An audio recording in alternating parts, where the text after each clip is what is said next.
If you look at an FDA-approved product called Estrazorb, Estrazorb is a little ketchup packet full of soy oil and estradiol.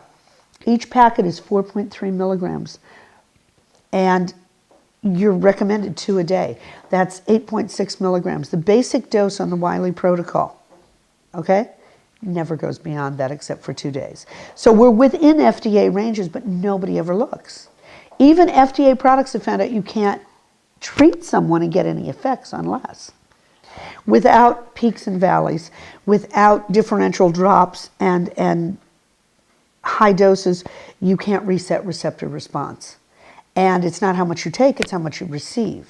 So without those receptors falling into line and making this work in a normal way, as it would in a normal young woman, you don't have hormone restoration. You barely have replacement. I tried to make them understand that hormones are dose dependent in their effects, that this much does one thing, this much does another thing, this much, so that they understand that without that peak on day 12, you've got constant proliferation in any static dose of anything. Estrogen turns itself off on day 12. It's a negative feedback loop. Hormones work, endocrinology works on negative and positive feedback loops. And without that peak on day 12, not only don't you turn off the estrogen, but you never make a progesterone receptor to receive the progesterone in the second half of the cycle.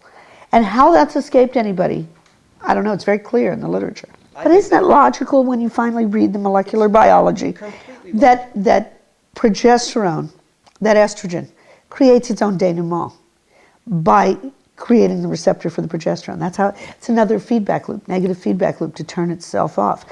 G1 arrest or just growth stopping on day 12 is not enough.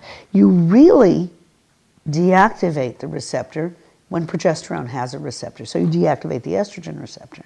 And then we start all fat lady things, we start again.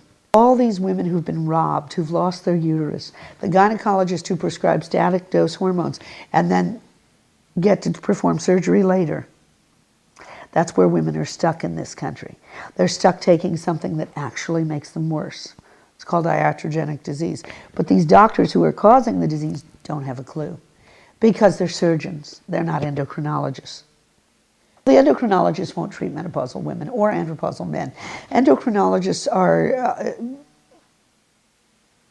put in medicine to deal with diabetology and thyroid and infertility. They're dealing with hormones. They perceive people in andropause and menopause not to have any, so they don't treat them. They just fall through the cracks. Because endocrinology could step in here and there could be menopause medicine. You know, they could change everything, but they don't.